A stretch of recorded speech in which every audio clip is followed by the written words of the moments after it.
नमस्कार, बहुत स्वागत है आप सभी का हमारा मध्य प्रदेश में और मैं हूं आपके साथ ज्योति। मध्य प्रदेश के रतलाम जिले के सैलाना से कमलेश्वर डोडियार 12 लाख कर्ज लेकर भारतीय आदिवासी पार्टी से विधानसभा चुनाव 2023 में कांग्रेस और भाजपा के प्रत्याशियों को मात देकर बने विधायक। वहीं भोपाल दोपहिया वाहन से 350 किलोमीटर का सफर तय कर पहुंचे भोपाल। उनसे मोटरसाइकिल से आने का कारण पूछने पर उन्होंने कहा कि मेरे पास जो साधन उपलब्ध है उसी से आया हूं, इसमें मुझे कोई परेशानी नहीं हुई, मेरे लिए कोई नई बात नहीं है।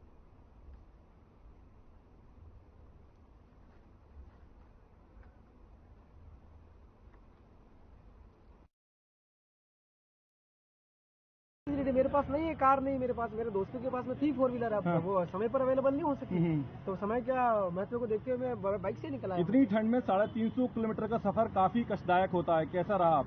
मेरी तो आदत पड़ी हुई है संघर्ष ये सब चीजें करने की। मैं गांव में रोज रहता हूँ, रोज घूमता, रोज बाइक पे रहता हूँ, इसलिए भोपाल भी आ जाए, क्या है, कोई दिक्कत नहीं। आपने कई बड़े बड़े दिग्गजों को हराया है, अब आप जैसे युवा और बेरोजगारों के लिए क्या करने वाले हैं? मेरे सामने विधानसभा चुनाव में 2 पूर्व विधायक थे, कांग्रेस के पूर्व विधायक थे और बीजेपी से पूर्व विधायक थी, तो टफ कंपटीशन था, लेकिन हमने कोई कसर नहीं छोड़ी चुनाव लड़ने में। भविष्य की क्या कार्य योजना है आपकी रतलाम से? भविष्य की कार्य योजना ये है, लोगों की भलाई करने में कोई कसर नहीं छोड़ूंगा। कटनी में संदीप श्री प्रसाद जायसवाल की प्रचंड विजय पर क्षेत्र की जनता का आभार व्यक्त करने जन आभारी यात्रा निकाली गई। रैली में संदीप श्री प्रसाद जायसवाल ने क्षेत्र की जनता का आभार व्यक्त कर आशीर्वाद दिया।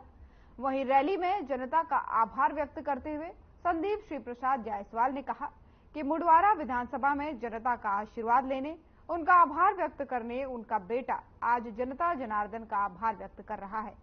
मुडवारा विधानसभा में जनता ने जो रिश्ता बनाया है उसकी हर कसौटी पर खरा उतरना मेरा प्रथम प्रयास होगा। क्षेत्र के विकास में लगातार हर संभव कोशिश होगी ताकि मुडवारा विधानसभा एक आदर्श विकसित विधानसभा के रूप में सबके सामने हो।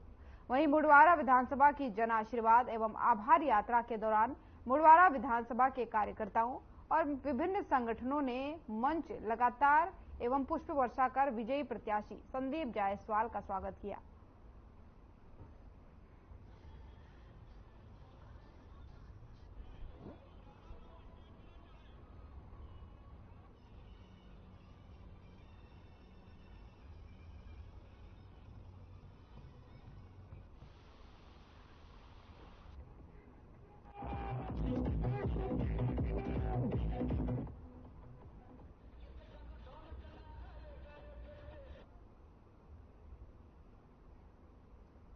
कानड़ को डॉक्टर भीमराव अंबेडकर की पुण्यतिथि के मौके पर कैलाश मालवीय द्वारा बाबा भीमराव अंबेडकर की तस्वीर पर माल्यार्पण कर उनको श्रद्धा सुमन अर्पित किए गए।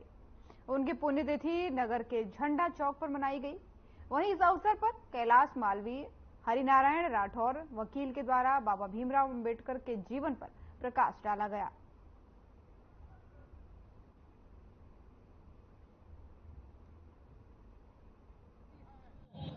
शिक्षा खत्म कर दी जा रही। संविधान में कोई जाति के आधार पर, मजहब के आधार पर, काले गोरे के आधार पर कोई भेदभाव नहीं किया गया है। संविधान में every citizen of India, Bharat का प्रत्येक नागरिक समान हक, अधिकार और उसके समान हक है, अधिकार है, समान कर्तव्य है।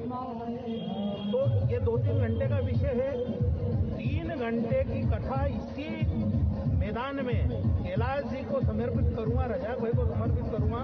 उसका जो भी खर्च आएगा वो मैं स्वयं वहन करूंगा और आप लोगों के बीच और उस कथा में आप सब लोग अधिक से अधिक लोग इकट्ठे होकर आना।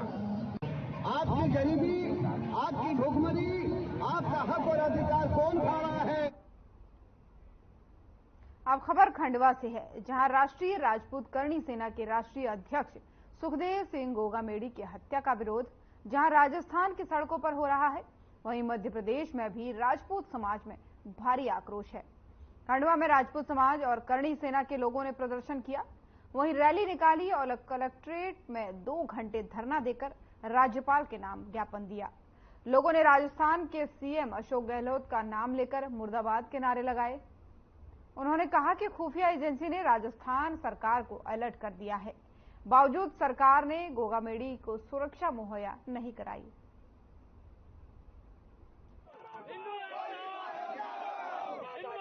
में आंदोलन बहुत मजबूती से किया जाएगा।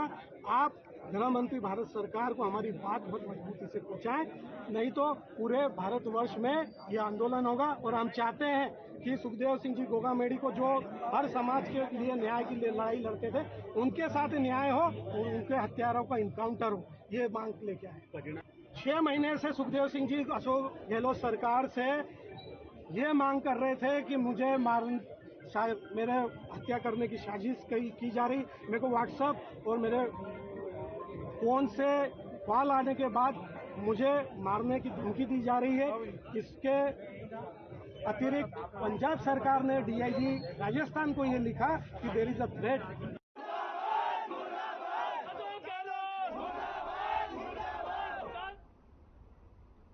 और वहीं मांगलिया में बीपीसीएल ऑयल डिपो में दोपहर करीब 12 बजे अचानक तेज आवाज में खतरे का सायरन बज उठा। सायरन बजते ही पूरे डिपो में अफरा तफरी का माहौल बन गया। किसी अनजान खतरे की आशंका के चलते ऑयल डिपो के सुरक्षा कर्मियों ने तुरंत वॉकी टॉकी से डिपो के सभी अधिकारी और कर्मचारियों को एक जगह एकत्रित होने के निर्देश दिए। सूचना मिलने पर फायर ब्रिगेड की टीम भी तत्काल डिपो पहुंची। वहीं कुछ समय में बम रोधक दस्ता भी अपने प्रशिक्षित डॉग के साथ डिपो आ पहुंचा।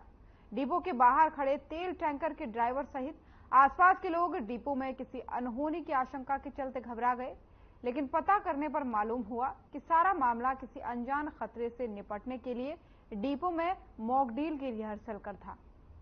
डिपो प्रबंधन द्वारा हर 6 माह में इस प्रकार की मॉक ड्रिल की जाती है, जिसके माध्यम से किसी अनहोनी से निपटने के लिए डिपो के अधिकारी और कर्मचारियों को प्रशिक्षित किया जा सके। बीपीसीएल के डिपो मैनेजर हरीश अटवाले ने बताया कि हर 6 महीने में डिपो में किसी भी अनजान खतरे से निपटने के लिए कंपनी के अधिकारी और कर्मचारियों को ट्रेनिंग देने के लिए इस प्रकार की मॉक ड्रिल की जाती है, जिसमें किसी प्रकार की दुर्घटना से पहले डिपो के अधिकारियों और कर्मचारियों को प्रशिक्षित किया जा सके।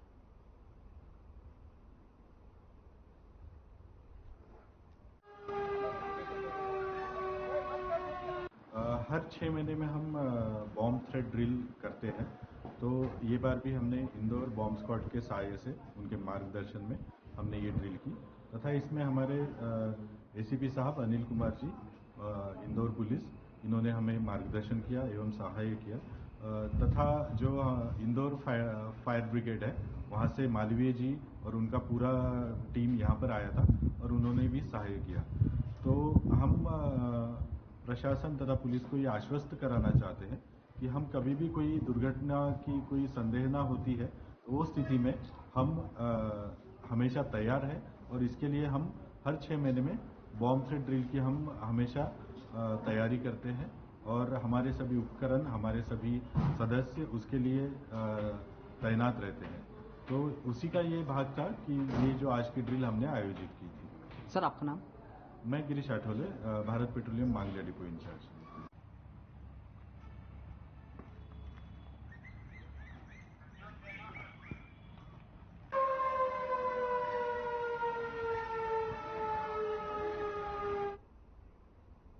महापौर प्रीति संजीव सूरी ने बजरंग कटाई घाट मेला को विराट स्वरूप देने के लिए बैठक में निर्देश दिए।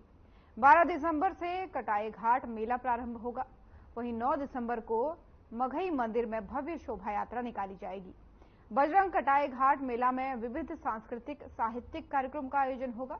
वहीं आपको बता दें कि प्रति वर्ष की तरह ही इस साल भी बजरंग कटाई घाट मेला का आयोजन 12 दिसंबर से 17 दिसंबर तक किया जाएगा। महापौर सूरी ने कहा कि कटाई घाट मेला की लोक संस्कृति को कायम रखने के लिए मेले में विभिन्न कार्यक्रम का आयोजन किया जाएगा। वहीं सांस्कृतिक साहित्यिक कार्यक्रम के अलावा मनोरंजन के लिए मेला को इस साल विराट स्वरूप कर देने इसके लिए रूपरेखा तैयार की जाएगी।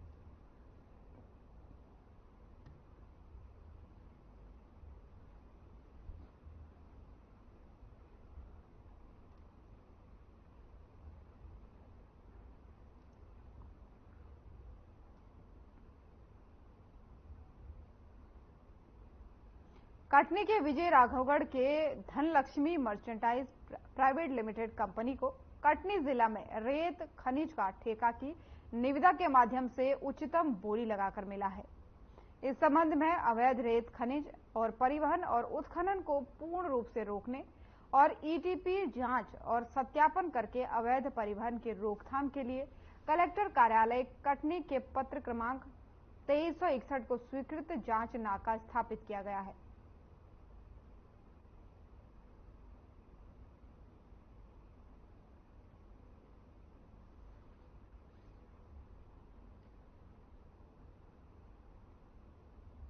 श्री राष्ट्रीय राजपूत करणी सेना के राष्ट्रीय अध्यक्ष सुखदेव सिंह गोगामेड़ी को बदमाशों ने उनके घर में घुसकर गोली मारकर हत्या कर दी, जिसका विरोध पूरे देश में चल रहा है।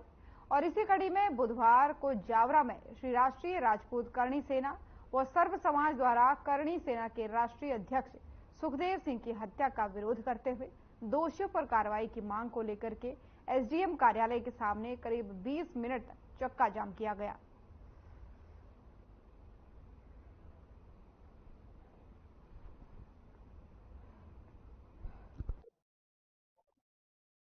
सुखदेव सिंह जी गोगामेड़ी एक राष्ट्र के सपूत थे। उन्होंने राजपूत समाज के साथ साथ पूरे राष्ट्र की लड़ाई लड़ी। चाहे वो जम्मू कश्मीर का मामला हमको ध्यान में है कि जब आतंकवादियों ने चैलेंज दिया था कि लाल किले कश्मीर के कोई झंडा तिरंगा नहीं लहरा सकता, तो उस चैलेंज को भी उन्होंने स्वीकार किया था।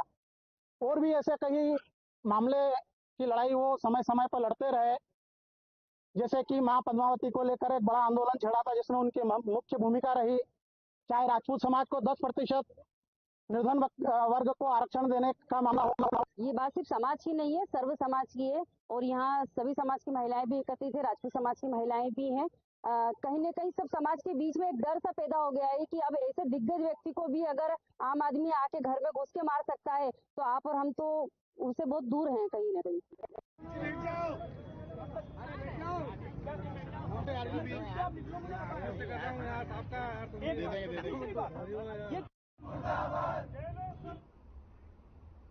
और वहीं भैरव अष्टमी के पावन अवसर पर खंडवा के सभी भैरव मंदिरों में उत्साह के साथ ही ये पर्व मनाया गया। भैरव बाबा के आकर्षक श्रृंगार के साथ ही पूजा अर्चना और हवन महाआरती भी की गई। वहीं अलग अलग स्थान पर प्रसादी और भंडारे का आयोजन हुआ। समाजसेवी सुनील जैन ने बताया कि धार्मिक उत्साह के साथ ही भैरव अष्टमी का पर्व मनाया गया है।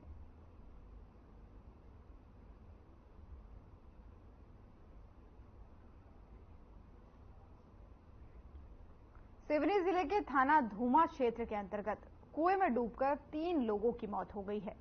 बता दें कि तीनों लोग सुबह अपने खेत में फसल में दवाई डालने गए हुए थे और इस दौरान बेटा कुएं में गिर गया, जिसके बाद से पिता और पुत्री भी कुएं में बेटे को बचाने के लिए उतरे और पिता और पुत्री भी कुएं में डूब गए, जिनकी मौके पर ही मौत हो गई। वहीं कुएं से मृतकों के शव देर रात निकाले गए और धूमा पुलिस मौके पर पहुंची। हालांकि सीएम शिवराज सिंह चौहान ने इस घटना पर ट्वीट कर श्रद्धांजलि दी है एवं मृतकों को 4 लाख रुपए की आर्थिक सहायता का ऐलान किया है।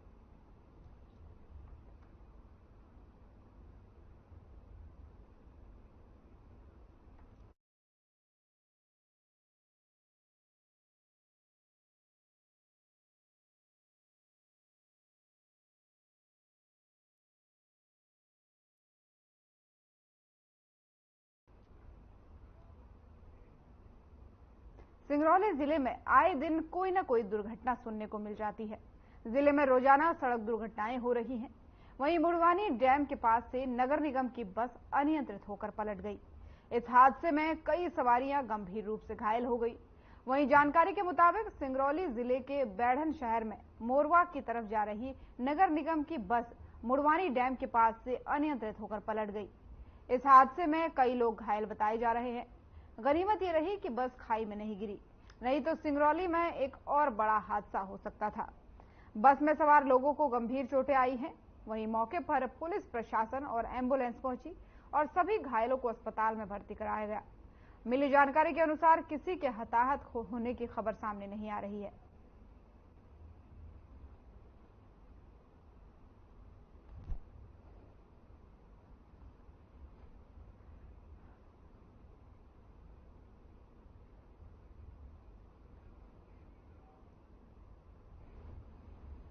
वहीं नर्मदा और अन्य नदियों को बचाने के लिए एक विशेष मुहिम चलाई गई है।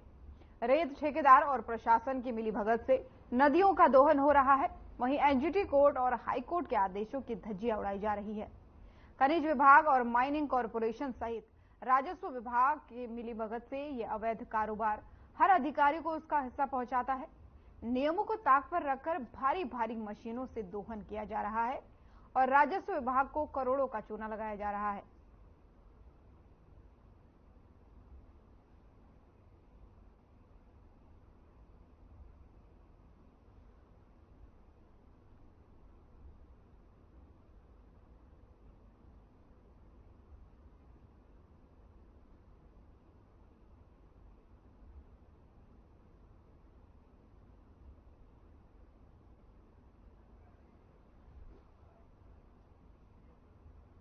मध्य प्रदेश के सोडलपुर के पास नेशनल हाईवे के बहरागांव नादबा के बीच सड़क हादसे की खबर सामने आई है, जहां 4 व्हीलर और 2 व्हीलर की टक्कर में 2 लड़कियों की मौत हो गई।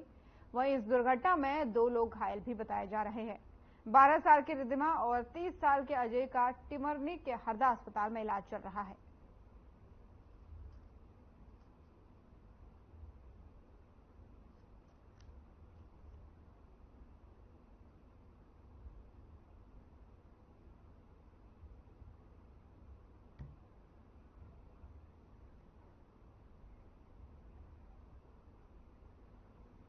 विधायक डॉक्टर सीता शरण शर्मा ने मुख्यमंत्री शिवराज सिंह चौहान को भारतीय जनता पार्टी की प्रचंड जीत होने के शुभ अवसर पर भोपाल में शुभकामनाएं दी।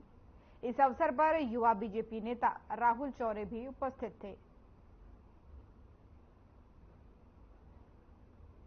भोपाल से खबर आपको बता रहे हैं, जहां पर डॉक्टर सीता शरण शर्मा ने बीजेपी की प्रचंड जीत पर मध्य प्रदेश में मुख्यमंत्री शिवराज सिंह चौहान को बधाइयां दी है। भोपाल में उनसे मुलाकात की, जिसके बाद से उन्होंने उन्हें शुभकामनाएं दी, साथ ही मिठाई खिलाकर उनका स्वागत भी किया। तस्वीरें मुलाकात के दौरान के आपको दिखा रहे हैं।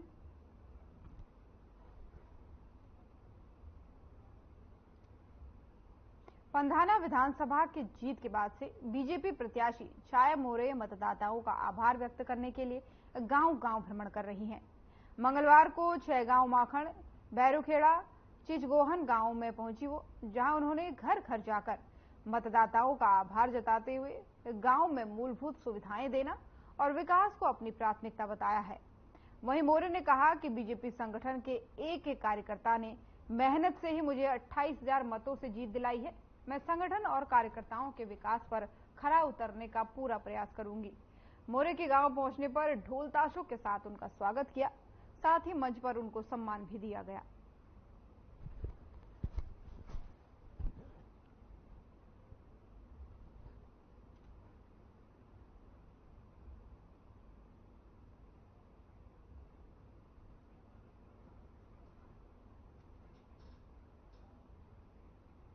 और वहीं नर्मदापुरम सोहागपुर विधानसभा के विधायक विजयपाल सिंह ने मुख्यमंत्री शिवराज सिंह चौहान को बीजेपी की प्रचंड विजय होने के अवसर पर शुभकामनाएं दी और उन्होंने इस दौरान खुशी भी जाहिर की।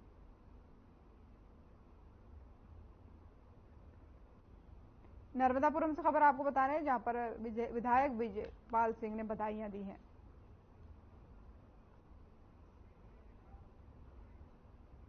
सिवनी मालवा की बाबरी रेत खदान पर पोकलेन मशीन लगा करके क्षेत्र में लगातार रेत का अवैध उत्खनन किया जा रहा है। वहीं प्रशासन और माइनिंग अधिकारी अपनी आंखों पर पर्दा डाले हुए हैं।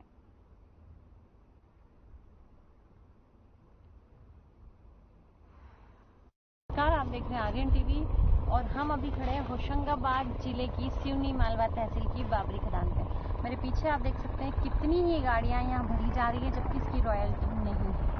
और यहाँ पोकलेनों से काम हो रहा है, मजदूरों से नहीं, बल्कि नर्मदा में पोकलेन उतारी जाती है। पोकलेन उतारना वर्जित है, नियम के खिलाफ है, उसके बावजूद यहाँ पोकलेन से काम किया जा रहा है। और हमारे पीछे आप देख सकते हैं कितनी ही गाड़ियां खड़ी हैं, जिसमें पनडुब्बी लगा के यहाँ से रेत निकाली जाती है। अब देखना ये है कि यहाँ की जो प्रशासनिक अधिकारी है, क्या उनके ध्यान तक ये बात नहीं जाती, जाने के बाद भी उनके कान पे जू क्यों नहीं रेंगती। इस तरह से नर्मदा का दोहन किया जा रहा है। राजपत्र अधिनियम के क्या क्या नियम है? क्या पोकलेन उतारी जा सकती है? लोडर से काम किए जा सकते हैं, पनडुब्बी से रेत निकाली जा सकती है? देखिए, जो हमारे जो रेत नियम में प्रावधान है कि जो अनुमतियां हैं उनमें यदि मशीन का उल्लेख होगा तो मशीन यूज़ हो सकती है। माइनिंग प्लान में यदि है तो चीज़ें यूज़ हो सकती है, और ये नर्मदा नदी में तो मशीन प्रतिबंधित है। मशीन प्रतिबंधित। आपके यहाँ की सिवनी मालवा तहसील की बाबरी खदान, क्या उसकी रॉयल्टी हो चुकी है? नहीं, हमारे जिले में अभी सिवनी मालवा अभी संचालित खदान नहीं है। संचालित नहीं है, लेकिन सर हम कल जाते हैं, हम जाके ऑन लोकेशन देखते हैं कि वहाँ पे रेत भरी जा रही है और वहाँ पे पोकलेन मशीनों का और पनडुब्बी का यूज़ किया जा रहा है। रात को 8 बजे के बाद दूसरी खदान की रॉयल्टी पे रेत भेजी जा रही है, तो अवैध परिवहन वहाँ से हो रहा है, लेकिन कार्रवाई क्यों नहीं होती?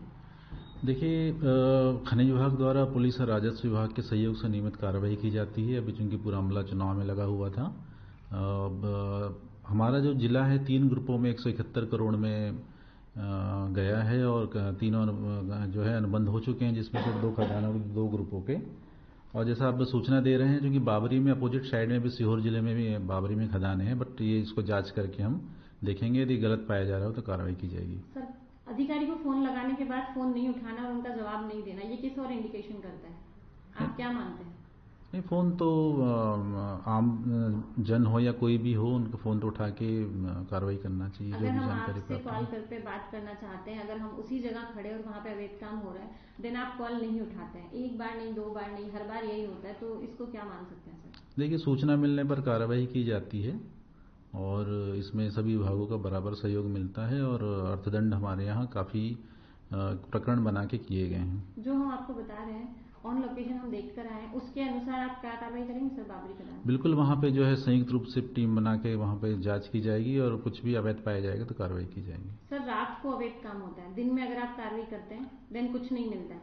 रात में भी पुलिस के सहयोग से कार्रवाई की जाती है, और ये कहना गलत है कि हमने दिन में नहीं मिलता है। दिन में भी और रात में भी हमारे द्वारा पुलिस और राजस्व विभाग के द्वारा सहयोग से हम कार्रवाई करते हैं।